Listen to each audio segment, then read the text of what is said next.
Good morning everyone. This is Darshan Mitkari from Mitkisas Caps Academy. We are here to learn statistics and logical reasoning.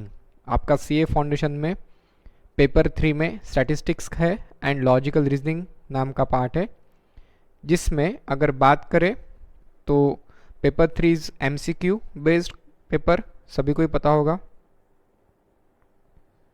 Paper 3 MCQ based paper है जिसमें आपको है mathematics, statistics and logical reasoning, जिसको short में हम LR बोलते हैं, logical reasoning.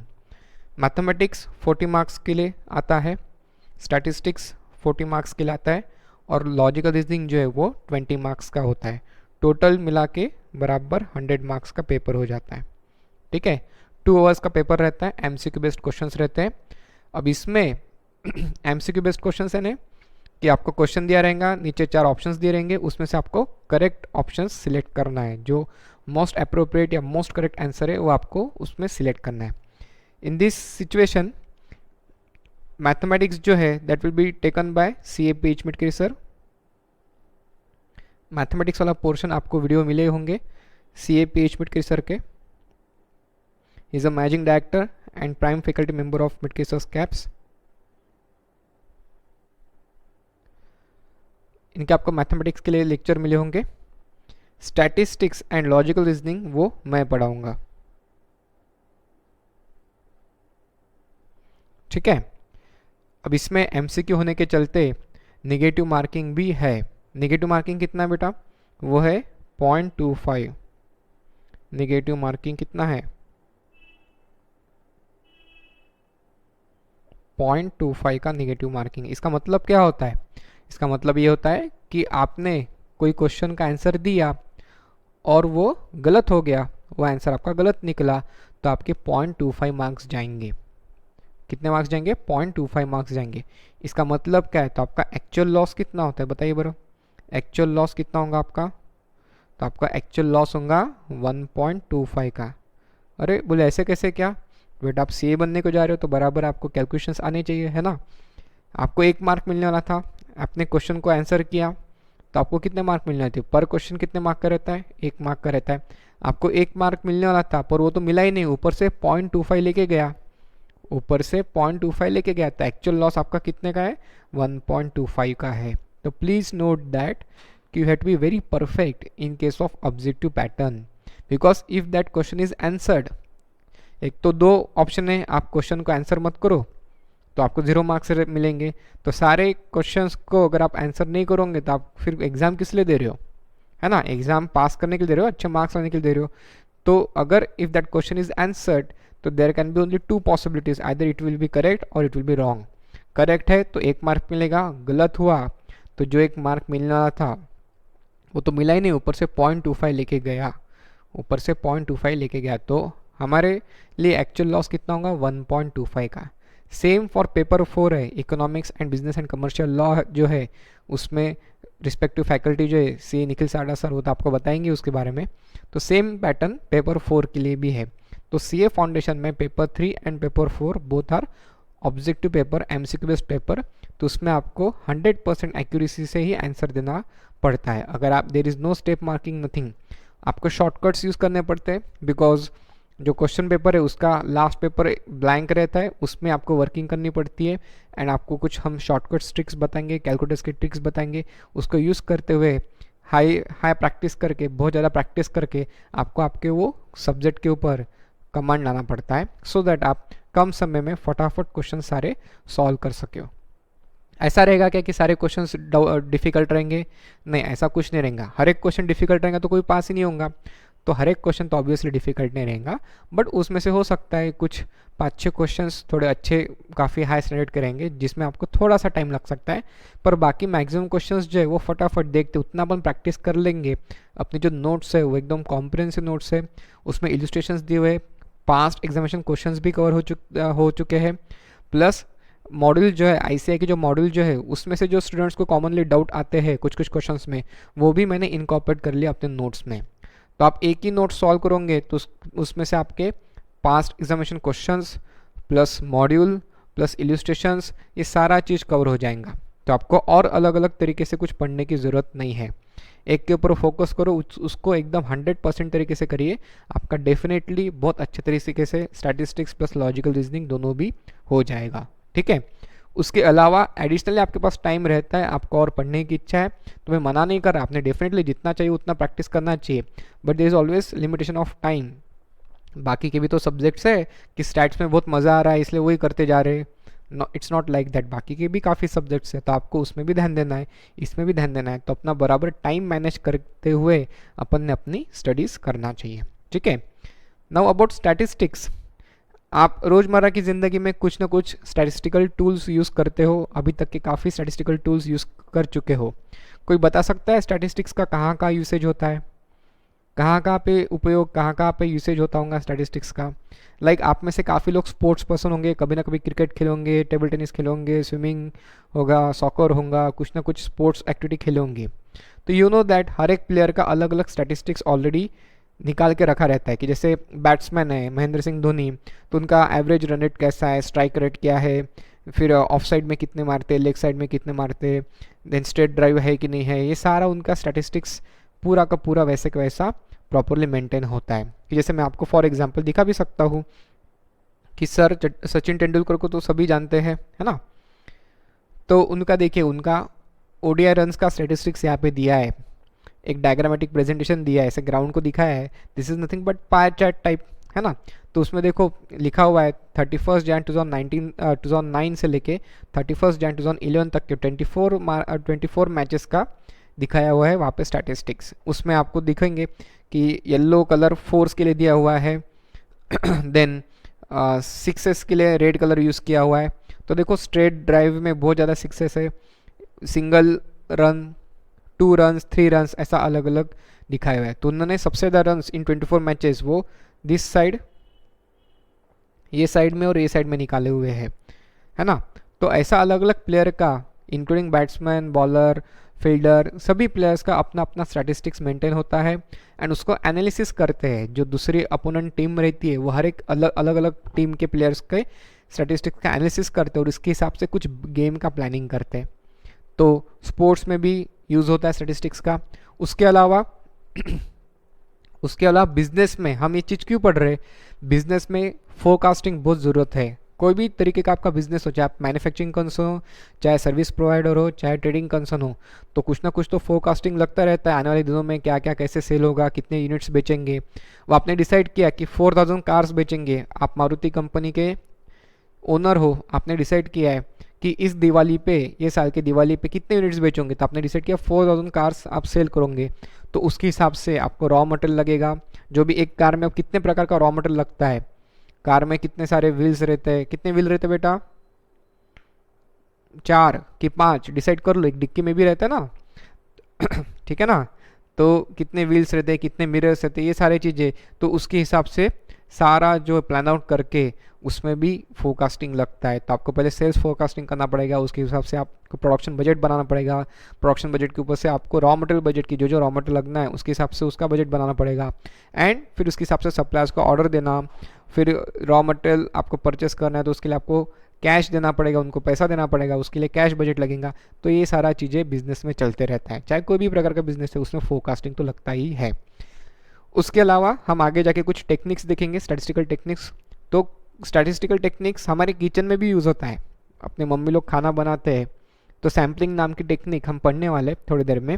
तो सैम्पलिंग नाम की टेक्निक क्या है, स्टैटिस्टिकल टेक्निक ही है जो हमारे किचन में यूज़ होती है। पता नहीं मम्मी लोगों को, बट स्टिल वो स्टैटिस्टिक्स का यूज़ करते हैं उसमें। आपको भी पता नहीं, आपने जाने अनजाने में बहुत बार स्टैटिस्टिकल टूल्स को यूज़ किया हुआ है। ठीक है, जैसे आपने आपका एवरेज स्कोर निकाला हुआ है 10th में 12th में कि मेरा कितना एवरेज स्कोर बना, उसका कितना स्कोर बना, या टेस्ट सीरीज़ में मैं टॉपर हूँ या मैं सेकंड पे कैसे क्या आई, उसका कितना ज़्यादा एवरेज स्कोर आ गया, कितने मार्क्स से मेरा मेरिट गया, ये गया वो गया, इन सब में आपने अलग अलग टूल्स यूज़ किए हैं। तो बेसिकली स्टैटिस्टिक्स बहुत अलग अलग सेक्टर में यूज़ होता है, like insurance companies, banking sector, administration, economy को स्टडी करने के लिए भी स्टैटिस्टिक्स का यूज़ होता है, गवर्नमेंट सेक्टर्स में यूज़ होता है, बिजनेस सेक्टर में यूज़ होता है, अलग अलग जगह पे यूज़ होता है। तो हम थोड़ी देर में डिटेल में देखेंगे ही। तो इसलिए इंस्टीट्यूट ने स्टैटिस्टिक्स का पार्ट रखा है। इतना ही नहीं, जैसे इन्वेस्टमेंट पोर्टफोलियो है तो उसमें भी statistical tools like standard deviation है, कोरिलेशन है, रिग्रेशन है, ये सारा चीज़ें उसमें यूज़ होता है। तो आपको ये सब्जेक्ट खाली सीए फाउंडेशन के लिए नहीं है, आगे सीए इंटर में फाइनेंशियल मैनेजमेंट के इसमें थोड़ा बहुत मीन मीडियन मोड यूज़ करना है। और सीए फाइनल में खास करके एसआरएम नाम का सब्जेक्ट है, SRM that is strategic sorry SFM नाम का सब्जेक्ट है, स्ट्रेटेजिक फाइनेंशियल रिपोर्टिंग वो नाम का सब्जेक्ट है। तो उसमें तो काफ़ी स्टैटिस्टिक्स का यूज़ है, like mean median mode, standard deviation, correlation, probability, इन सब चीज़ों का यूज़ भी आपको फाइनल लेवल पे करना है। जिसको भूलना नहीं है, अभी पढ़ लिए एग्ज़ाम पास कर लिया और भूल गया, ऐसा नहीं होगा। आपको जीवन भर आपको इसका यूज़ करना पड़ेगा। बीइंग अ प्रोफेशनल पर्सन ये सारे टूल्स आप जो भी सीखने वाले हो इसका आपको इन फ्यूचर हमेशा यूज़ रहेगा। ठीक है, जब आप सीए फाइनल में जाओगे कि ऑब्वियसली सीए फाउंडेशन पास होने के बाद, सीए इंटरमीडिएट पास होने के बाद आप सीए फाइनल में जाओगे। सीए फाइनल में एसएफएम नाम का सब्जेक्ट पढ़ोगे तो वहाँ पे वो टीचर आपको ये नहीं पढ़ाएगा कि भैया मीन कैसा निकालना, मीडियन कैसा निकालना, स्टैंडर्ड डेविएशन यानी क्या, कोरिलेशन यानी क्या, वो कुछ पढ़ाने वाले। इट इज़ ऑलरेडी अज्यूम्ड कि आप सीए फाउंडेशन पास करके आए हो तो आपको ये सारी चीज़ें बहुत अच्छी तरीके से आती है। तो उसके ऊपर वो अपना कोई लेक्चर देगा नहीं, वो सीधा सीधा उसका एप्लीकेशन कैसे बड़े बड़े प्रॉब्लम्स में इसके टूल्स को कैसे यूज़ किया जाता है उसके ऊपर वो चर्चा करेंगे और आपको वैसे सिखाएंगे कि ये जो आप सब पढ़ चुके हो ऑलरेडी स्टैटिस्टिक्स, उसको रियल लाइफ प्रॉब्लम्स में, फाइनेंशियल मैनेजमेंट के प्रॉब्लम्स में कैसे यूज़ किया जाता, वो डायरेक्ट एप्लीकेशन सिखाएंगे। तो आपको यहाँ पे तो बहुत इंट्रोडक्टरी लेवल का स्टैटिस्टिक्स है, बहुत ऐसा एकदम भयंकर या तूफान मचाने वाला ऐसा कुछ नहीं, एकदम सिंपल स्टैटिस्टिक्स है, एकदम इंट्रोडक्टरी लेवल का। बट हमें यहाँ पे बेसिक्स एकदम पक्के करने हैं, एकदम अच्छे तरीके से बेसिक्स पक्के करने, वेरिएबल्स के बारे में जानना है, टाइप्स ऑफ सीरीज़ के बारे में जानना है, उसका कन्वर्शन जानना है, ये सब चीज़ें हमको फर्स्ट चैप्टर में जानना है। फिर on the basis of that आगे की चैप्टर्स हमको पढ़ना है। एक ध्यान देना, एक याद रखना कि फर्स्ट चैप्टर बहुत इंपॉर्टेंट है। क्यों? Because that is the base, उसमें पूरा आपका बेस क्रिएट किया जाएगा and on the basis of that आपको सेकंड चैप्टर में, यानी फर्स्ट चैप्टर अच्छा रहेगा तो सेकंड चैप्टर में हेल्प मिलेंगी, फर्स्ट सेकंड मिला के थर्ड चैप्टर में हेल्प मिलेंगी, थर्ड चैप्टर के बाद उसकी हेल्प फोर्थ चैप्टर मिलेंगी। ऐसा सब कनेक्टेड है। तो बीच में का आपका कोई टॉपिक रह गया या वीक रह गया या आपको समझा नहीं तो वो आपको आगे इन फ्यूचर वाले टॉपिक्स में काफ़ी दिक्कत क्रिएट करेगी। तो मेक श्योर आप जो भी पढ़ते जा रहे हो वो स्टेप बाय स्टेप एकदम अच्छे तरीके से पढ़ते जाओगे, हर एक टॉपिक को स्ट्रॉन्ग करते जाओगे, पूरी 100% अंडरस्टैंडिंग के साथ पढ़ते जाओगे। बिकॉज प्रोफेशनल कोर्सेस में चाहे आप सीए कर रहे हो, सीएस कर रहे हो, सीएमए कर रहे हो, कोई भी कोर्स करिए, आपको हमेशा प्रोफेशनल कोर्सेस में 100% अंडरस्टैंडिंग चाहिए रहती है। आपने जहाँ पे रट लिया कि इसको ऐसा करना पड़ता है, ये ऐसा होता है, ऐसा नहीं चलेगा। मैं यहाँ पे खुद टू सम एक्सटेंट फॉर्मूला कैसे क्या डिराइव हुआ है वो समझाऊंगा, देन इसका एप्लीकेशन कहाँ कहाँ पे वो भी समझाऊंगा। तो मेरे तरफ से जितना होता है उतना उसका रियल एप्लीकेशन कहाँ पे होता है, क्यों यूज़ करना, कैसे यूज़ करना, ये सब चीज़ें हम यहाँ पे सीखेंगे। But there are also some limitations, कुछ कुछ फॉर्मूला ऐसे रहते हैं वो जैसे कि वैसे हमको लर्न करने पड़ते हैं, बिकॉज उसका जो डेरिवेशन है वो एमएससी मैथमेटिक्स में रहता है या हायर लेवल पे उसका डेरिवेशन रहता है जो अपने को यहाँ पे काम पे नहीं आता, तो हमको खाली उसका यूज़ करना है। तो कुछ फॉर्मूला जैसे वैसे हम सीखेंगे, बट मैक्सिमम फॉर्मूली जो है वो हम कैसे आए हैं, कहाँ कहाँ यूज़ करेंगे इसका, कौन से काइंड ऑफ डेटा में यूज़ करना पड़ता है, ये सब सारी चीज़ें बेसिक टू बेसिक सब कुछ यहाँ पे हम अच्छे तरीके से सीखने वाले हैं। ठीक है, so let us start with our subject statistics. पहला चैप्टर जो है दैट इज इंट्रोडक्टरी पार्ट है स्टैटिस्टिक्स का।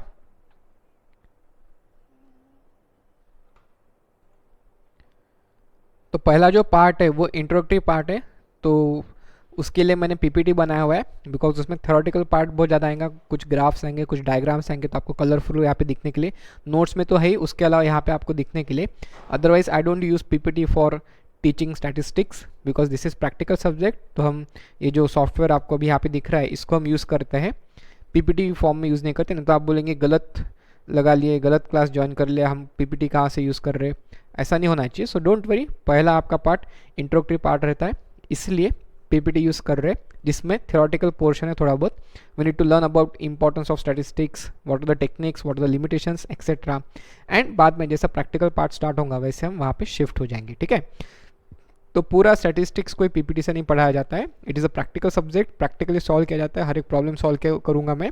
But don't worry, just first chapter introductory chapter रहता है, तो उस केस में थ्योरेटिकल पोर्शन है, तो आपके पास तो नोट्स होगी ही, उसमें जो लिखा है वही यहाँ पे पीपीटी में दिया हुआ है, प्लस कुछ एडिशनल क्वेश्चंस डाले हुए, कुछ एडिशनल मेरे तरफ से कुछ एडिशंस किए, तो वो अगर आपको लगता है तो आप नोट डाउन करते जाइएगा, ठीक है। तो let us start with the basic definition of statistics. तो बेसिक डेफिनेशन क्या है कि statistics is the science of averages. Basically stats जो है वो एवरेजेस के साथ डील करता है। एवरेजेस के साथ डील करता है ना, क्या कि वो जनरल सेंस में बात करता है जनरली, वो एकदम ऐसा नहीं कि इतने लोग ऐसा नहीं। लाइक फॉर एग्जांपल कि वी से दैट कि Chinese are shorter than Indians, हम क्या बोलते हैं जनरली, अभी जैसे चाइनीज़ और इंडिया का थोड़ा सा चल रहा है, तो we say that Chinese are shorter than Indians, that means Indians are taller than Chinese people, but that is on an average basis, on an general basis we say that. ऐसा है क्या कि हर एक चाइनीज़ हर एक Indian से short है? नहीं, there are some exceptional, कि कुछ इंडियंस ऐसे हैं जो चाइनीज़ पीपल से भी शॉर्ट है। हमारे नागपुर से ही मिस ज्योति नाम से है, जो वर्ल्ड में सबसे शॉर्टेस्ट लेडी है, वर्ल्ड की सबसे शॉर्टेस्ट लेडी है, जिसका गिनीज बुक रिकॉर्ड में उसका नाम आया हुआ है, मिसेस ज्योति करके है, उनका सरनेम मुझे याद नहीं आ रहा, तो अपने नागपुर से बिलोंग करती है। उसकी हाइट कितनी? 3 foot, 3 feets only, that's it. तो बट हम जनरल सेंस में क्या बोलते हैं कि Chinese are shorter than Indians, that is on average basis general sense में। अब यहाँ पे डिफिनेशन में बोला है statistics is a science of averages. तो सबसे पहले क्वेश्चन उठता है कि एवरेज यानी क्या, what do mean by average? कोई बता पाएंगे आप में से एवरेज का मतलब क्या होता है? What do mean by average? आपने बहुत पहले भी एवरेजेस निकाले हैं, है ना, 10th में निकाला है, 12th में निकाला है एवरेज। तो एवरेज का मतलब क्या होता है? कोई बताएंगे आप में से? बोलिए बोलिए। क्या आप में से काफ़ी लोग बोल रहे होंगे कि sum of values divide by total number of observation, that is summation x upon n, x एंग वैल्यूज 1 2 3 4 5, तो उसकी टोटल करो divide by total number of observation करो, तो आपको एवरेज मिल जाएगा, है ना। ऐसे आप में से काफ़ी लोगों ने ऐसा जवाब दिया होगा। बट बेटा फिर से मेरा क्वेश्चन सुनिए, मैंने क्वेश्चन ये नहीं पूछा था, मैंने ये पूछा था क्या हाउ टू कैलकुलेट एवरेज, नहीं, मैंने क्या पूछा था what do you mean by average, कि एवरेज का मतलब क्या होता है, एवरेज यानी क्या, एवरेज यानी क्या। तो still my question is unanswered, मेरा क्वेश्चन अभी भी आपने कुछ आंसर नहीं दिया बराबर। मैं आपको पूछ रहा मीनिंग, आप मुझे क्या बता रहे हैं? फॉर्मूला। ये तो गड़बड़ हो गया ना, कि आपके छोटे भाई बहन ने पूछा कि दीदी दीदी या भैया भैया एवरेज का मतलब क्या होता है, तो आप क्या ऐसे बोलोगे क्या, अरे बेटा जो वैल्यूज दिए उसकी टोटल करो divide by total number of observation करो, that is nothing but average. But ये क्या हो रहा है, आप एवरेज कैसे निकालते हैं उसका फॉर्मूला बता रहे हो, आप एवरेज का मीनिंग बता रहे हो क्या? नहीं। तो आपने तो इतने बार एवरेज यूज़ किया है, फिर भी आपको मीनिंग पता नहीं, तो ये तो ऐसा तो प्रोफेशनल लाइफ में तो नहीं चलेगा, है ना। प्रोफेशनल लाइफ में तो आपको हर एक चीज़ का मीनिंग बराबर तरीके से पता होना चाहिए। तो हम यहाँ पे पढ़ते समय कोई भी टॉपिक पढ़ेंगे, कोई भी चीज़ पढ़ेंगे, तो पहले उसका मीनिंग क्या होता है वो समझेंगे, फिर उसको मेजर कैसे करते हैं, उसको गिनते कैसे, उसको निकालते कैसे, वो सीखेंगे, फिर उसका अप्लीकेशन क्या है वो सीखेंगे। तो 3 पार्ट में हम हमेशा पढ़ेंगे कि first meaning, how to measure that, how to calculate that, and then its their application, उसका अप्लीकेशन क्या है। ऐसे 3 पार्ट में हम बेसिकली कंसेप्ट को पढ़ते जाएंगे। कि जैसे एवरेज ले लो, अब एवरेज आपने कितने बार निकाला होगा ज़िंदगी में, पर आपने कभी आपके टीचर को पूछा नहीं कि एवरेज का मतलब क्या होता है, कभी टीचर ने आपको बताया नहीं एवरेज का मतलब क्या होता है, बस निकालते जा रहे, मीनिंग पता नहीं क्या होता है। तो एवरेज यानी क्या, ये तो सबसे पहले हमको पता होना चाहिए ना। कि जैसे फॉर एग्जाम्पल, अगर एग्जाम्पल लेना होगा तो कि आपकी बैच है ना, आपकी बैच है से बैच 1 एंड बैच 2, ठीक है ना। अब बैच 1 का मैंने अगर बोला कि एवरेज स्कोर जो है बैच 1 का, हमने सपोज टेस्ट ली, बैच 1 का एवरेज स्कोर आउट ऑफ 100 70 आया हुआ है, और बैच 2 का एवरेज स्कोर आउट ऑफ 100 60 है, तो कौन सी बैच अच्छी है, कौन सी बैच अच्छी है? सब लोग क्या बोलेंगे, हमारी बैच अच्छी है। आपकी बैच बैच 1 है, दूसरी बैच बैच 2 है ना। तो बैच 1 का स्कोर, एवरेज स्कोर जो आउट ऑफ 100 70 आया है, और बैच 2 का स्कोर जो है वो 60 आया है, तो खुद ही खुद की तारीफ कर लो, है ना। पहले दिन में खुद की तारीफ कर लो, हम अच्छे, चलो भाई बाकी सब अच्छे, हम अच्छे, ठीक है, मान लेते। तो आपका एवरेज स्कोर है 70, इसका मतलब क्या है ये बताओ, इसका मतलब क्या है ये बताइए, तो बोलिए एवरेज स्कोर 70 का मतलब ये होता है क्या कि आप में से हर एक स्टूडेंट को 70 मार्क्स मिले? ऐसा हो भी सकता है, but that will be very very rarest case कि क्लास में हर एक स्टूडेंट को सेम मार्क मिले हैं। सेम मार्क मिले ने इन्विजिलेशन ने प्रॉपर इवेल्यूटी नहीं किया है, या पेपर वैल्यूअर ने प्रॉपर इवेल्यूटी नहीं किया, सबको ऐसे मार्क दे दिए आंखें बंद करके। ऐसा चलेगा क्या? नहीं चलेगा।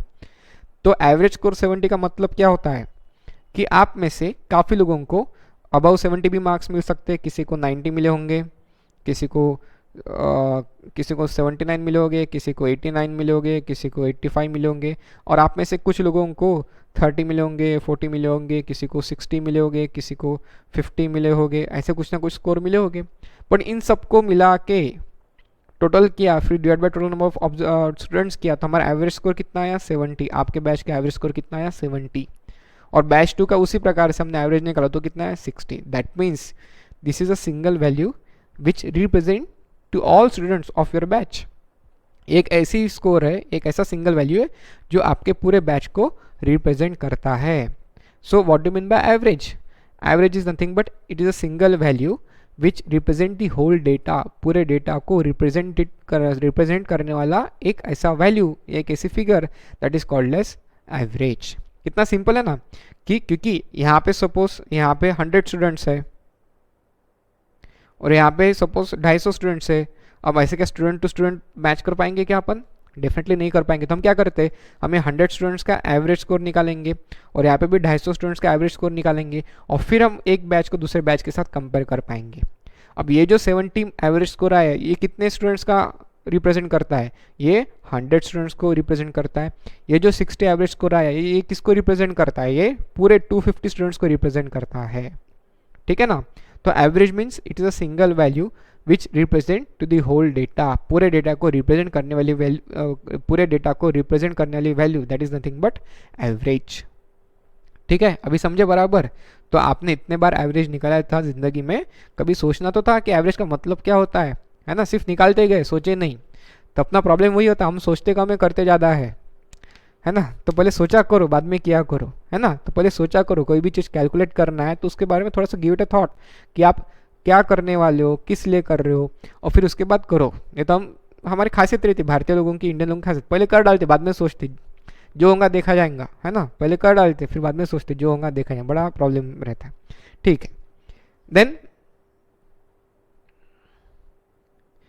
और एक डेफिनेशन है कि statistics is a science which deals with collection of data, classification, that is also called as organization of data, analysis of data and interpretation of data. तो डेफिनेशन क्या बोलते हैं? Statistics is a science which deals with collection of data, classification और organisation of data या tabulation of data, analysis of data and interpretation of data. अब ये क्या होता है? क्लासिफिकेशन, कलेक्शन, एनालिसिस, इंटरप्रिटेशन क्या होता है? तो जैसे आप सब ने एडमिशन जब ली, तो आपने कभी कॉलेज में एडमिशन ली होंगी या हमारे इंस्टीट्यूट में एडमिशन ली होंगी, तो आप सब ने फॉर्म भरे होंगे, है ना? तो फॉर्म में क्या क्या आता है? आपका नाम पूछा जाता है, आपका एड्रेस पूछा जाता है, आपका फ़ोन नंबर पूछा जाता है, पेरेंट्स मोबाइल नंबर पूछा जाता है। क्यों ज़रूरी है? कि आप अगर पढ़ नहीं रहे होंगे तो आपके पेरेंट्स को बताना पड़ेगा ना कि आपका बेटा बेटी इतना स्कोर आ रहा है, उतना स्कोर आ रहा है, तो आप अच्छे से पढ़ोगे, और है ना, कुछ करेक्टिव एक्शंस लेने पड़ेंगे ना।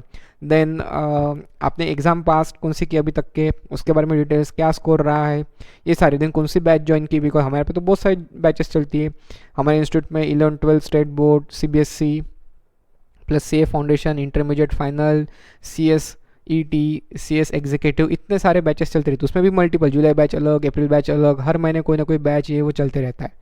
तो अभी कहाँ ना कहाँ पे आपको हर जगह पे जहाँ पे भी आप एडमिशन लोगे वहाँ पे आपको फॉर्म तो भरना ही पड़ेगा। हमको भी डिटेल्स लगेंगे ना कि कौन से बैच में कितने लड़के कितने लड़कियाँ हैं, उनके नाम क्या है, कहाँ पे रहते हैं, कैसा है, तो हमको भी डेटा लगेगा।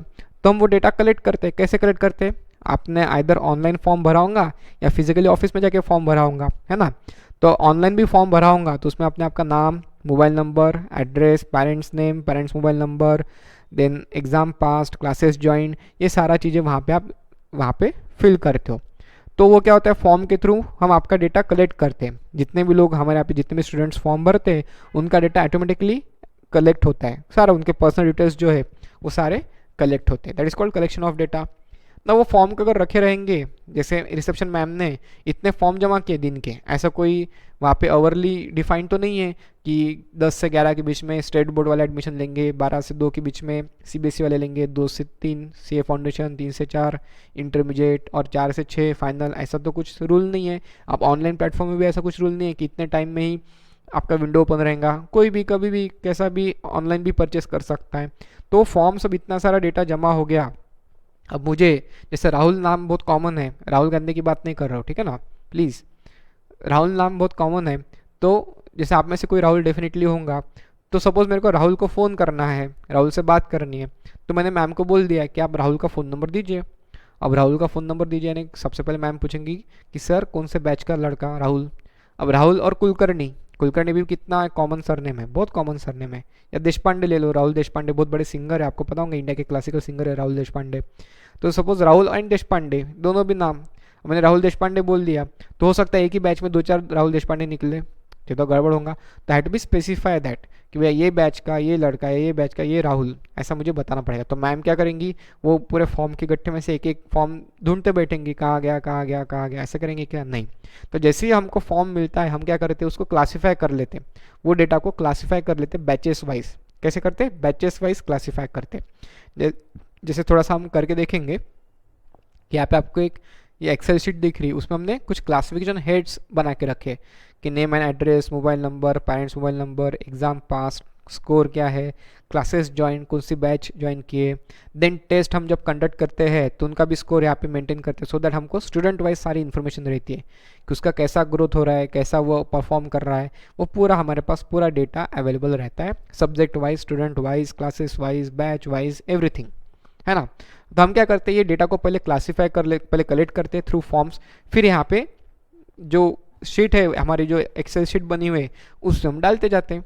क्या डालते जाते हैं, जैसे थोड़ा सा फॉर एग्जांपल हम यहाँ पे कुछ डेटा फिल करते हैं कि जैसे राहुल नाम का लड़का आया होगा, पहले उसका फॉर्म आएगा, तो राहुल लिख दिया, मोबाइल नंबर है हमारे पास, आपको नहीं बताएंगे, इनक्रिप्टेड फॉर्म में है, पेरेंट्स मोबाइल नंबर भी इनक्रिप्टेड फॉर्म में है, एग्ज़ाम पास अगर फाउंडेशन कर रहा है तो होप सो 12th पास करने के बाद ही फाउंडेशन दे सकते हैं, तो एग्ज़ाम पास 12th मान लेते, स्कोर उसका आया होगा 85, classes join CA foundation, classes join CA foundation, test ली नहीं तो उसके मार्क्स डाल नहीं सकते। फिर सेकंड, ईशा नाम की लड़की है सपोज, है ना, तो उसका भी मोबाइल नंबर आपको नहीं पता चलेगा, डोंट वरी, इनक्रिप्टेड फॉर्म में। फिर ये भी इनक्रिप्टेड फॉर्म में है ना। फिर एग्ज़ाम पास 12th, स्कोर उसका, स्कोर सपोज इसका 89% होगा, and classes join CA foundation, classes join की उसने, ठीक है। और एक कोई आपका भी बोल सकते हो नाम, कोई प्रॉब्लम नहीं, मेरे को सुनाई देगा तो मैं डेफिनेटली डालूंगा यहाँ पे। और कोई बोलिए, नाम बोलिए आपका।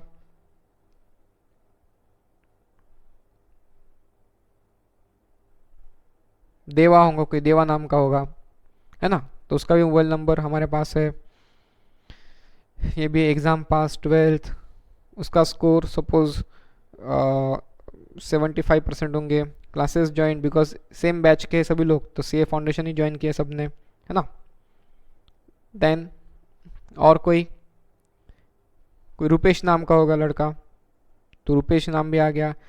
सेम चीज़ हम क्या करें, डेटा को क्लासीफाई करें, हमने आपके डेटा को फॉर्म के थ्रू कलेक्ट कर लिया, अभी डेटा को क्लासीफाई कर रहे। Exam pass 12th, classes join, score क्या था रुपेश का, वो हो सकता है 78%, क्लासेस ज्वाइन सीए फाउंडेशन, अभी सभी सेम बैचेस वाले, इसलिए यहाँ पे सीए फाउंडेशन लिख के आ रहा है, पर फॉर्म जैसा जैसे आएगा, कुछ सीबीएसई के आ सकते हैं, कुछ स्टेट बोर्ड के आ सकते हैं, कुछ इंटरमीडिएट के आ सकते हैं, तो वो हिसाब से यहाँ पे क्लासेस ज्वाइन लिखेंगे, सीए इंटरमीडिएट, सीए फाउंडेशन, उसमें भी अलग अलग बैचेस, अप्रैल में, जून, अगस्त, दिसंबर, ये अलग अलग बैचेस, वो सब लिखते बैठेंगे। यहाँ पे मैं नहीं लिख रहा बिकॉज मैं यहाँ पे टाइपिस्ट का काम नहीं कर रहा हूँ, मैं यहाँ पे पढ़ाने के लिए आया हूँ ना, we are here to learn the things, not as a data entry operator.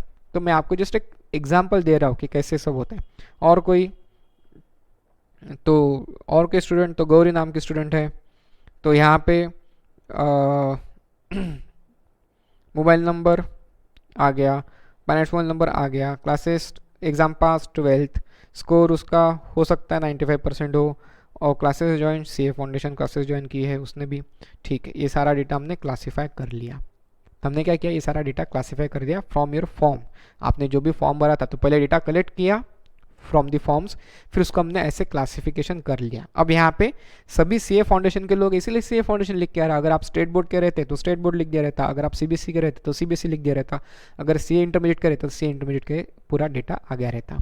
इसका फ़ायदा क्या है कि अगर मुझे सीए इंटरमीडिएट के स्टूडेंट्स के बारे में जानना है तो मैं यहाँ पे फिल्टर ऑप्शन लगाऊंगा, सीए इंटरमीडिएट जैसे सिलेक्ट करूँगा वैसे पूरा का पूरा डेटा पूरा छाट के मुझे सीए इंटरमीडिएट के स्टूडेंट्स ही दिखेंगे, बाकी कोई स्टूडेंट नहीं दिखेंगे। अगर मुझे सीबीएसई के स्टूडेंट्स चाहिए तो मैं यहाँ पे सीबीएसई स्टूडेंट सिलेक्ट करूँगा फिल्टर लगा के, तो मुझे खाली सीबीएसई के स्टूडेंट दिखेंगे, बाकी कोई नहीं दिखेंगे। तो मेरे लिए कितना ईजी होता है, बार बार वो फॉर्म को देखने की ज़रूरत नहीं। यहाँ पे फटाक से मैं with the use of technology मैं यहाँ पे फटाफट डेटा को एनालाइज कर सकता हूँ, डेटा को छाट सकता हूँ, क्लासीफाई करके रखा है तो उसके हिसाब से मैं उसका यूज़ कर सकता हूँ। तो पहले हमने कलेक्शन किया फ्रॉम द फॉर्म्स, उसके बाद उसको क्लासिफिकेशन किया, फिर आगे हमने आपके टेस्ट लेते गए। टेस्ट होंगे ना, आपकी चैप्टर वाइज टेस्ट होती है, फिर 2-3 चैप्टर्स मिला के टेस्ट होती है, आखिर में टेस्ट सीरीज भी होती है। तो ये सारे टेस्ट चलते रहे। तो टेस्ट में आपको मार्क्स मिलते गए कि अभी मुझे नाम नहीं पता, आपको भी नाम नहीं दिख रहे, मुझे भी नाम नहीं दिख रहे, सो आई डोंट नो, मैं ऐसे अंदाज से दे रहा हूँ मार्क्स। ये एग्जाम्पल इसलिए, नहीं तो बोले ये सर तो भलते आइटम कर रहे, बोले वैल्यूएशन ऐसे अंदाज से करते हैं, अंदाज से नहीं होता है, खुद मैं पेपर चेक करता हूँ, ठीक है, डोंट वरी। यहाँ पे एग्जाम्पल चल रहा है इसलिए मैं अंदाज से मार्क्स डाल रहा हूँ, ठीक है। तो पहले पर्सन को जो है, जो भी होगा, मुझे अपनी नाम तो याद नहीं, पहला पर्सन जो भी होगा उसको सपोज 78 मार्क्स मिलेंगे। नेक्स्ट पर्सन ने 60 मार्क्स स्कोर किया होगा टेस्ट में, उसके नेक्स्ट पर्सन ने सपोज 55 मार्क्स स्कोर किया, उसके नेक्स्ट पर्सन में अगर 86 मार्क्स स्कोर किया होगा, उसके नेक्स्ट पर्सन ने सपोज 90 मार्क्स स्कोर किया होगा। तो आपका क्या हुआ, एवरेज स्कोर हमने निकाला यहाँ पे 73.8, आपका एवरेज स्कोर आया 73.8। तो इसकी कुछ एवरेज कैसे निकालते हैं, जैसे आपने बताया था, इसकी टोटल करिए divide by total number of students. बोले मेरा तो नाम लिया ही नहीं, अरे भाई दुखी मत हो, बहुत सारे स्टूडेंट्स है, सबका टाइम आएगा। आज ये 5 लोगों का टाइम है, ठीक है ना, आपका भी टाइम आएगा, बहुत सारे एग्जाम्पल हमको कंसिडर करने हैं, ठीक है ना। 5 ही स्टूडेंट्स इसलिए लिए क्योंकि आपको दिखाना है मुझे कुछ कंसेप्ट समझाना है, इसलिए 5 ही स्टूडेंट लिए। तो आपने दुखी ही नहीं होना कि आपका नाम नहीं लिया सर ने, आपका नाम नहीं दिख रहा है यहाँ पे स्क्रीन पे, डोंट वरी, बहुत सारे एग्जाम्पल रहेंगे, सबका टाइम आएगा, ठीक है, यहाँ पे ध्यान दीजिए पहले। तो इसकी टोटल आ गई 369 डिवाइड बाय 5 करो तो ये आ गया 73.8, तो एवरेज स्कोर आ गया 73.8। सिंपल। तो ये हो गया एनालिसिस ऑफ द डेटा, कि पहले आपने डेटा कलेक्ट किया, फिर बाद में उसको क्लासीफाई किया, फिर स्टैटिस्टिकल टूल अप्लाई किया। कौन सा स्टैटिस्टिकल टूल अप्लाई किया आपने, एवरेज नाम का स्टैटिस्टिकल टूल अप्लाई किया, और आपका एवरेज आया 73.8, ये 5 स्टूडेंट्स का एवरेज आया 73.8।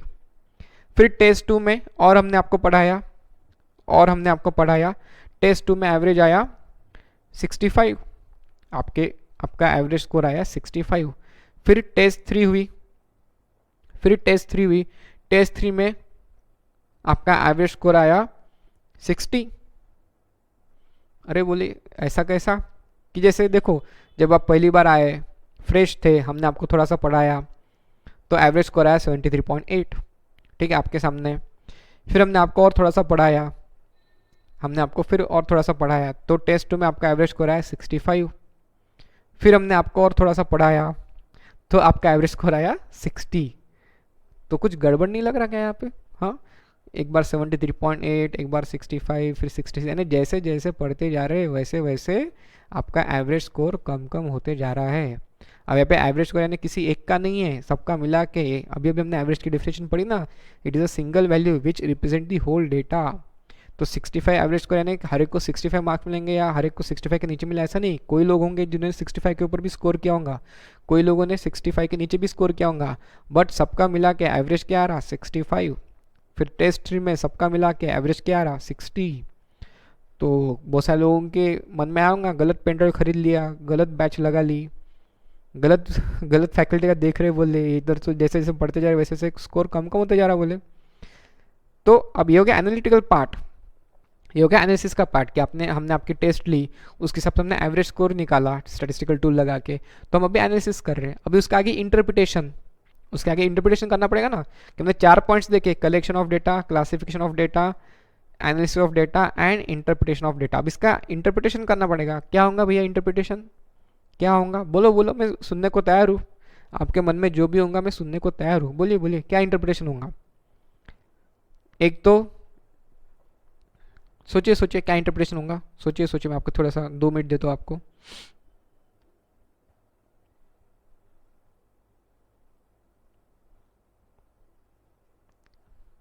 आगे कुछ पॉइंट्स देखो ना, 73.8, 65, 60, क्या होगा इंटरप्रिटेशन?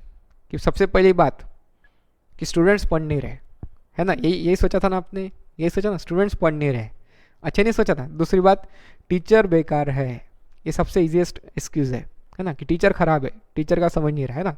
ये तो सबके मन में आऊँगा, जो जो ये वीडियो देख रहा होगा सबके मन में कि यार टीचर खराब है करके, हमको समझ नहीं रहा है ना, इसलिए हमारा एवरेज स्कोर खराब हो रहा है। अदरवाइज मैं तो बहुत होशियार हूँ, मैं तो एकदम जीनियस हूँ, मैं तो एकदम सिंसियर हूँ, टीचर खराब है इसलिए मेरा पढ़ाई नहीं हो रही, टीचर खराब है इसलिए मेरे मार्क्स कम आ रहे हैं ना। तो वो तो अपन ईजिली बोल देते। तो पहला पॉइंट हमने बोला कि भाई स्टूडेंट्स रेगुलर नहीं रहते, रेगुलर अटेंड नहीं करते, रेगुलर वीडियोज़ नहीं देखते, जितना बोलो उतना होमवर्क नहीं करते। स्टूडेंट्स बोल रहे हैं अरे टीचर खराब है, टीचर बराबर नहीं पढ़ाता, जो कॉन्सेप्ट पढ़ाता समझ में नहीं आ रहा। फिर और क्या हो सकता है, और हम बोलेंगे कि आप रेगुलरली वीडियोस नहीं देखते और आप होमवर्क नहीं करते, या टेस्ट ही बहुत hard I, out of syllabus कुछ क्वेश्चन आगे गलती से, तो उसके चलते भी हो सकता है। तो ये सब हम इंटरप्रिट करें कि क्या रीजंस हो सकते हैं इसके, क्या रीजंस हो सकते हैं। फिर इसका इंटरप्रिट करके क्या करोगे आप, करेक्टिव एक्शंस लेना पड़ेगा ना, आपको करेक्टिव एक्शंस लेना पड़ेगा कि अगर टीचर खराब है तो फैकल्टी को चेंज करना पड़ेगा, स्टूडेंट्स खराब है तो स्टूडेंट्स को चेंज नहीं कर सकते ठीक है ना, स्टूडेंट्स को चेंज नहीं कर सकते, क्या करना पड़ेगा, पेरेंट्स मीटिंग लेना पड़ेगा, आपके पेरेंट्स को बताना पड़ेगा कि आपका बेटा है बेटी एंजॉय कर रहा है, हाँ बहुत ऐश कर रहा है, पढ़ाई पे ध्यान नहीं है, तो भैया पढ़ाई को लगाओ उसको, वीडियो लेक्चर्स ले तो क्या हुआ, पर वीडियो देखना भी तो चाहिए ना, नहीं तो बस दर्शन मिट करी खिसे में बोले, दर्शन मिट करी पेन ड्राइव में खिसे में बोले, अपने तो अपन खिसे में लेके घूमते बोले टीचर्स को, ऐसा नहीं होना चाहिए ना, पढ़ाई भी तो करना चाहिए, पेन ड्राइव ले लिया है देखना भी तो चाहिए, वीडियोज़ ले लिए देखनी भी तो चाहिए ना, तो वो भी होना चाहिए। देन और क्या करेक्टिव एक्शंस लेंगे, आपको होमवर्क ज़्यादा बढ़ा देंगे, टेस्ट ज़्यादा फ्रिक्वेंटली देंगे, सो दैट आपका परफॉर्मेंस अच्छे तरीके से हाई, नहीं क्या बोलते उसको, इंक्रीजिंग ट्रेंड में आपका परफॉर्मेंस आना चाहिए। तो this never happens with our case, हमारे साथ ऐसा कभी आपका होगा नहीं, don't worry, it is just an example, ये जस्ट एक एग्जाम्पल दे रहे हैं, आपको डरने की कोई बात नहीं है, और आपकी फीस भी रिफंड होने नहीं वाली है, ठीक है ना ठीक है, मजाक करो, ऐसा नहीं होता है, जस्ट एक एग्जाम्पल है। दूसरा भी सीनेरियो हो सकता है ना, ये हो गया सीनेरियो 1, ये सीनियर 1, दूसरा भी सीनियर हो सकता है। दूसरा सीनियर क्या हो सकता है कि आप जब आए टेस्ट 1 ली तो 73.8 स्कोर आया आपका, फिर और आपको पढ़ाया तो आपका स्कोर, एवरेज स्कोर जो है वो 77 हो गया, फिर आपको और पढ़ाया तो आपका एवरेज स्कोर, आपके बैच का एवरेज स्कोर 80% हो गया, 80 आ गया। बहुत बड़ी बात होती है एवरेज स्कोर 80 आना ने, मजाक नहीं है वो, बहुत बड़ी बात है एवरेज स्कोर 80 आना ने, है ना। अब ये बताओ, अब ये तो एनालिसिस करके हो गया सपोज टेस्ट का, अभी इसका इंटरप्रिटेशन बोलो, बोलो सुनने को बेकरार हूँ मैं, बोलिए बोलिए, इसका इंटरप्रिटेशन क्या, इसका तो बता दिया आपने टीचर खराब, इसके बारे में क्या बोलूँगी, सेकंड सीनियर के बारे में क्या बोलूँगी। यहाँ पे आप जैसे जैसे पढ़ते जा रहे हो हमारे साथ, वैसे वैसे आपका स्कोर बढ़ते जा रहा है, विच normally happens with our faculty members. आप हमारे टीम के साथ पढ़ के जाओगे तो आपका नॉलेज बढ़ते जाएगा, नॉलेज बढ़ेगा तो डेफिनेटली मार्क्स तो आने नहीं है, मार्क्स कहाँ जाएंगे, हमको सबसे ज़्यादा फोकस करना है नॉलेज के ऊपर, मार्क्स के ऊपर फोकस नहीं करना, नॉलेज आएगा तो मार्क्स आ जाएंगे, डोंट वरी। पर मार्क्स आ सकते कभी कभी, नॉलेज नहीं आ सकता, ये गड़बड़ हो सकता है ना, तो इसलिए नॉलेज होना बहुत इंपॉर्टेंट है, बिकॉज आपको रियल लाइफ में इसको सब यूज़ करना है, सिर्फ एग्ज़ाम के लिए नहीं है ये, है ना। तो अभी बताइए क्या क्या हो सकता है। तो सबसे पहला रीज़न आपके मन में आऊँगा कि हम सब लोग पढ़ाकू बच्चे, एकदम स्टूडियस बच्चे हैं, रेगुलरली पढ़ते हैं, होमवर्क रेगुलरली करते हैं, क्लासेस रेगुलरली अटेंड करते हैं, वीडियो लेक्चर्स रेगुलरली देखते हैं, तो सब पूरी सिंसियरिटी आपकी तरफ ही है। और कभी बारीक से मन में आ जाएगा कि टीचर भी ठीक ठाक पढ़ा लेता है ना, आ गया होगा मन में कि टीचर भी ठीक ठाक है, समझ जाता हमको करके, पढ़ा लेता अच्छा करके, है ना, तो वो भी बोल देंगे आपकी टीचर भी अच्छा है, पढ़ा देता अच्छे तरीके से, कंसेप्ट सारे समझ रहे, तो ये भी इसके इंटरप्रिटेशन होंगे, है ना। अभी ये आप सब स्टूडेंट हो इसलिए मैंने मार्क्स की बात की, आप सब स्टूडेंट हो इसलिए यहाँ पे मैंने मार्क्स की बात की। सपोज ये बिजनेस रहा है, ये बिजनेस रहा है, और सपोज मैं इसको प्रॉफिट नाम दूँ, क्या नाम दूँ इसको, मैं प्रॉफिट बोलूँ इसको, एवरेज की जगह मैं यहाँ पे इसको बोलूँ प्रॉफिट, तो थोड़ा बिजनेसमैन के हिसाब से अपन सोच सकते हैं क्या कि profit for the first year, second year and third year, कि आपने जस्ट बिजनेस रीओपन किया है, या आपने रीओपन किया, आपने पहली बार बिजनेस स्टार्ट किया है, तो फर्स्ट ईयर में आपका प्रॉफिट 73.8 लाख्स का हो गया है, this is values in lakhs है, फिगर्स इन लैक्स है, ठीक है ना। पहले ही साल आपका दमदार प्रॉफिट 73.8 लाख्स हो गया, फिर दूसरे साल आपका प्रॉफिट 65 लाख्स हो गया, फिर तीसरे साल आपका 60 लाख्स प्रॉफिट हो गया।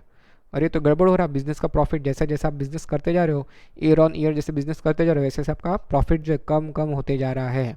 तो डेफिनेटली आपको कुछ ना कुछ करेक्टिव एक्शंस लेने पड़ेंगे। तो पहले आपको इंटरप्रेट करना पड़ेगा why my profit is going in decreasing trend. एक आपको ट्रेंड मिल रहा है ना, डिक्रीजिंग ट्रेंड में जा रहा है, तो मेरा प्रॉफिट डिक्रीजिंग ट्रेंड में क्यों जा रहा है, उसके बारे में पहले आपको सोचना पड़ेगा, उसको इंटरप्रेट करना पड़ेगा और फिर करेक्टिव एक्शंस भी लेने पड़ेंगे। तो क्या इंटरप्रिटेशन हो सकते हैं, हमने एनालिटिक्स तो कर लिया, एनालिसिस कर लिया, एवरेज प्रॉफिट निकाल लिया, profit for the years annual profit निकाल लिया, जो आपको दिख रहा है फर्स्ट ईयर में 73.8 था, सेकंड ईयर में 65 हो गया, थर्ड ईयर में 60 हो गया। पर उसके रीजंस क्या हो सकते हैं, उसके क्या रीजंस हो सकते हैं कम कम होने के? Anybody can tell me? सोचिए सोचिए, 2 मिनट सोचिए, सोचिए, सोच लिया? क्या रीजंस हो सकते हैं? हो सकता है आपकी क्वालिटी ऑफ प्रोडक्ट खराब हो जाए, है ना, प्रोडक्ट की क्वालिटी सस्टेन नहीं कर पा रहे, गुड क्वालिटी आप प्रोवाइड नहीं कर रहे, गुड क्वालिटी प्रोडक्ट्स प्रोवाइड नहीं कर रहे। सेकंड, आफ्टर सेल सर्विस नहीं प्रोवाइड करे। सपोज ऑटोमोबाइल सेक्टर में आप कार सेल करते हो तो कार को आफ्टर सेल सर्विस भी देनी पड़ती है, या there are many products like washing machine है, टीवी है, आफ्टर सेल सर्विस भी देना पड़ता है, तो आफ्टर सेल सर्विस नहीं दे रहे आप, इसलिए आपकी प्रॉफिट मार्जिन यानी सेल्स कम कम हो रहा है, इसके चलते प्रॉफिट भी कम हो रहा है। और प्राइस आपकी बहुत ज़्यादा होंगी, आपके कंप्यूटर की प्राइस कम है, आपके प्रोडक्ट की प्राइस बहुत ज़्यादा है, इसलिए भी आपका सेल्स डाउन हो गया, प्रॉफिट कम कम होते जा रहा है। और क्या हो सकता है, आपकी ब्रांड इमेज इतनी अच्छी नहीं है, ब्रांड इतना अच्छा नहीं है, तो उसके चलते भी सेल्स धीरे धीरे कम हो रहा है। बहुत अच्छे फॉरेन के अच्छे ब्रांड्स आ गए विद द सेम प्रोडक्ट्स, तो आपका सेल इम्पैक्ट करेगा। तो आपको फिर कुछ करेक्टिव एक्शंस लेने पड़ेंगे। थ्रू दिस आपने एक बार इंटरप्रेट कर लिया कि कुछ करेक्टिव एक्शंस लेने पड़ेंगे। क्या करेक्टिव एक्शंस लेने पड़ेंगे कि आपका क्वालिटी ऑफ प्रोडक्ट सबसे पहले इंप्रूव करना पड़ेगा, सेलिंग प्राइस कम करना पड़ेगा सो दैट आपके प्रॉफिट बढ़े, फालतू के खर्चे जो है बिजनेस ऑर्गेनाइजेशन के फालतू के खर्चे वो कम करना पड़ेगा, एक्सपेंडिचर भी कंट्रोल में लाए तो भी प्रॉफिट बढ़ेगा ना, तो भी कर सकते हो आप। ब्रांड इमेज बिल्टअप करना पड़ेगा, आपकी जो प्रोडक्ट, आपकी जो कंपनी है, आपकी जो बिजनेस ऑर्गेनाइजेशन उसका ब्रांड इमेज बिल्टअप करना पड़ेगा, आफ्टर सेल सर्विस अच्छे से देना पड़ेगा, तो भी आपका प्रॉफिट जो है, यानी पहले सेल्स बढ़ेगा उसके साथ साथ आपका प्रॉफिट बढ़ सकता है। तो आपको ये करेक्टिव एक्शंस लेने पड़ेंगे। तो पहले हमने मार्क्स के हिसाब से सोचा, अभी हम बिजनेस प्रॉफिट के हिसाब से सोच रहे कि रियल लाइफ में क्या होता है उसके हिसाब से सोच रहे, सेम थिंग है ना। सेकंड सिनेरियो देखो, सेकंड सिनेरियो में क्या हुआ कि पहले ही साल आपका बिजनेस एकदम 73.8 लाख का प्रॉफिट कर लिया, सेकंड ईयर में 77 लाख का प्रॉफिट कर दिया, और थर्ड ईयर में 80 लाख का प्रॉफिट किया। वाओ, ईयर ऑन ईयर आपका बिजनेस जो है वो इंक्रीज होते जा रहा है, आपका जो प्रॉफिट लाइन्स है, आपके जो प्रॉफिट फिगर्स है वो इंक्रीज होते जा रहे हैं, कितना बढ़िया। क्या इंटरप्रिटेशन होंगे इसके, क्या रीजंस होंगे इसके? एक तो दमदार क्वालिटी ऑफ प्रोडक्ट है, एकदम बेस्ट टू बेस्ट, इसलिए सेल्स बढ़ते जा रहे हैं दिन ब दिन, आफ्टर सेल सर्विस भी अच्छी है, ब्रांड इमेज अच्छी बिल्टअप की है आपने over a period of time, है ना, कॉम्पिटिटिव प्राइस है आपके प्रोडक्ट की, एकदम कॉम्पिटिटिव प्राइस है, एकदम रिजनेबल प्राइस है, सारे कस्टमर खुश है, कस्टमर का फीडबैक बहुत बढ़िया है। तो आप सेकंड सिनेरियो जो है उसमें आप क्या सोचोगे, और बिजनेस एक्सपांड करने का सोचोगे, है ना, बिजनेस जो अपना एक्सपांड करने का सोचोगे। जैसे आपका बिजनेस जो है आजकल ऑनलाइन प्लेटफॉर्म है, तो वर्ल्ड वाइड भी जा सकते हो कोई भी प्रोडक्ट के साथ, क्या प्रॉब्लम है उसमें। जैसे हमारे नागपुर के हल्दीराम बहुत फेमस है, उसका वर्ल्ड वाइड सेल है, वर्ल्ड वाइड सेल है, पहले उन्होंने नागपुर से स्टार्ट किया था, फिर महाराष्ट्र लेवल, फिर इंडिया लेवल, अभी वर्ल्ड वाइड बेचते हैं वो। आप जैसे जो टूरिस्ट कंट्रीज़ है जैसे सिंगापुर है, मलेशिया है, वहाँ पे जाओगे तो वहाँ पे भी हल्दीराम के प्रोडक्ट्स मिलते हैं आपको, यूएस में भी मिलते हैं, यूके में भी मिलते हैं, लंदन में भी मिलते हैं। जैसे नाइके ब्रांड है, यूएस का ब्रांड है, आपको यहाँ पे मिलता है कि नहीं, आपके शहर में मिलता है कि नहीं, आपके जहाँ पे भी आप रहते हो वहाँ पे नाइके ब्रांड के शूज़ मिलते हैं कि नहीं मिलते, क्यों? बिकॉज वर्ल्ड वाइड आप जा सकते हो, कोई प्रॉब्लम नहीं। तो जब आपका प्रॉफिट एलिमेंट बढ़ते जा रहा है ईयर ऑन ईयर, तो आप यहाँ पे सोचोगे बिजनेस को एक्सपांड करने का सोचोगे, है ना, बिजनेस को क्लोज करने का सोचोगे क्या, नहीं, बिजनेस को एक्सपांड करने का सोचोगे इन फ्यूचर में। और जब आपके प्रॉफिट कम कम होते जा रहे हैं तो आप आपका खर्चा कम करने का सोचोगे, प्रॉफिट बढ़ा कैसे बढ़ाएंगे। अगर कोई लॉस मेकिंग यूनिट होगा, जैसे आपके 5-6 फैक्ट्रीज है, एक आधी फैक्ट्री लॉस मेकिंग में होंगी, तो आप वो फैक्ट्रीज को बंद कर दोगे सो दैट बाकी के लोगों का प्रॉफिट से उसका, बाकी लोगों का जो प्रॉफिट है वो ये फैक्ट्री के लॉस से कम ना हो, अफेक्ट ना हो, तो आप लॉस मेकिंग यूनिट क्लोज कर सकते हो, ऐसे भी कर सकते हो। तो ये आप अलग अलग जो है डिसीजंस ले सकते हो, है ना। तो हमने यहाँ पे क्या किया, मैंने यहाँ पे आपको चेंज कर दिया, मैंने मार्क्स की जगह यहाँ पे प्रॉफिट बोल दिया to connect with real life, real life के कनेक्ट करने के लिए मैंने मार्क्स की जगह प्रॉफिट बोल दिया। तो बेसिकली ये डेफिनेशन के 4 पॉइंट्स वही आते हैं कि statistics is a science which deals with collection of data, classification, या it is also called as organisation of data, analysis of data and interpretation of data. तो हमको हमारा पूरा स्टैटिस्टिक्स जो है इन 4 पार्ट्स में पढ़ना है। ऑब्वियस बात है, without collection you can not do classification, without classification you can not do analysis, and without analysis you can not do interpretation. तो ये जो 4 पॉइंट्स है ये यही ऑर्डर में चलेंगे। आप एकदम से पहले इसमें इंटरप्रिटेशन नहीं कर सकते, सेकंड स्टेप पे एनालिसिस नहीं कर सकते, है ना। ये 4 पॉइंट्स आपके यही ऑर्डर में चलेंगे, collection of data, classification, analysis and then interpretation. तो I hope this all 4 points are clear to you. आप सभी लोगों के चारों पॉइंट्स क्लियर होंगे ऐसे मैं आशा करता हूँ, ठीक है। तो हमको हमारा जो सब्जेक्ट है स्टैटिस्टिक्स, हमको वो कलेक्शन ऑफ डेटा, पहले हम टाइप्स ऑफ डेटा देखेंगे, हाउ टू कलेक्ट दैट, वो एक पार्ट हो गया। देन क्लासिफिकेशन समझेंगे, उसमें अलग अलग टाइप्स ऑफ सीरीज देखेंगे, फ्रीक्वेंसी डिस्ट्रीब्यूशंस देखेंगे अलग अलग, वो समझेंगे। देन एनालिसिस पार्ट, तो एनालिटिकल पार्ट में सारे बाकी के जो टूल्स है like mean, median, mode, standard deviation है, कोरिलेशन है, प्रोबेबिलिटी है, थ्योरेटिकल डिस्ट्रीब्यूशन है, ये सारा चीज़ हम वो analytical plus interpretation, because analysis करने के बाद उसको इंटरप्रिट करना भी तो ज़रूरी है। खाली डेटा का एनालिसिस करके रखा पर ये नहीं पता कि उससे आप क्या निष्कर्ष निकाल पा रहे हो, क्या कंक्लूजन निकाल पा रहे हो, तो फिर वो एनालिसिस का मतलब क्या है। You must be able to interpret the data, आपको डेटा को इंटरप्रिट करते आना चाहिए, ठीक है। तो ये हम स्टेप बाय स्टेप पूरा दिखेंगे। क्लियर है सभी को? पक्का? I hope this is clear with you. Then कोई भी सब्जेक्ट हम पढ़ते हैं तो पहले हमको उसको इम्पोर्टेंस क्या है, लिमिटेशंस क्या है उसके, देन क्या टेक्निक्स हम यूज़ करने वाले, तो थोड़ा सा थ्योरेटिकल पोर्शन हमको पढ़ना पड़ता है। कि जैसे कोई भी चीज़ आप देखते हो तो पहले आप उसको देखते हो उसका यूसेज क्या है, इंपॉर्टेंस क्या है, क्या उसकी लिमिटेशंस है, कैसे उसको यूज़ करना पड़ता है, आप पढ़ते हो कि नहीं। जैसे कार आपको सीखनी है तो आप पहले कार के बारे में पहले सोचेंगे कि इसको क्या बोलते हैं, गियर यानी क्या, एक्सेट्रा यानी क्या, ब्रेक यानी क्या, देन स्टेयरिंग यानी क्या, ये सब देखोगे। बीच में का जो मिरर रहता है पीछे देखने के लिए रहता है, मेकअप करने के लिए नहीं रहता। गर्ल्स ध्यान दो प्लीज़, है ना। तो ये सारी चीज़ें थ्योरेटिकल थोड़ा सा पढ़ना पड़ता। उसी प्रकार से हमारे सब्जेक्ट में भी थोड़ा सा थ्योरेटिकल पोर्शन है, like importance of statistics, limitations and what are the techniques, उसके बारे में हम जानेंगे। फिर उसके बाद धीरे धीरे हमारा प्रैक्टिकल पार्ट भी स्टार्ट हो जाएगा। तो आज मैं इतना ही यहाँ पे रुकता हूँ। नेक्स्ट लेक्चर में हम इंपॉर्टेंस ऑफ स्टैटिस्टिक्स पढ़ेंगे, लिमिटेशंस देखेंगे, देन टेक्निक्स देखेंगे, कुछ डिफरेंट टेक्निक्स के बारे में थोड़ा बहुत जानेंगे। फिर हम आगे कलेक्शन ऑफ डेटा के बारे में, फिर बाद में क्लासिफिकेशंस के बारे में, टेबुलेशन भी आएगा उसमें, वो भी पढ़ेंगे और आगे ऐसा बढ़ते जाएंगे, ठीक है। क्लियर है? तो आज के लेक्चर में किसी को भी डाउट होगा तो आप मुझे डेफिनेटली कॉल करके पूछ सकते हो, कोई प्रॉब्लम नहीं। अगर मैंने फ़ोन नहीं उठाया, अगर मैं रिकॉर्डिंग में हूँ या लाइव लेक्चर ले रहा हूँ, तो उस केस में हम लोग फ़ोन नहीं उठाते, तो बुरा नहीं मानना, मैसेज डाल देना, मैसेज में अपना नाम लिखना भूलना नहीं, हम कॉल बैक ज़रूर करते हैं, ठीक है। चलो bye bye, take care everyone.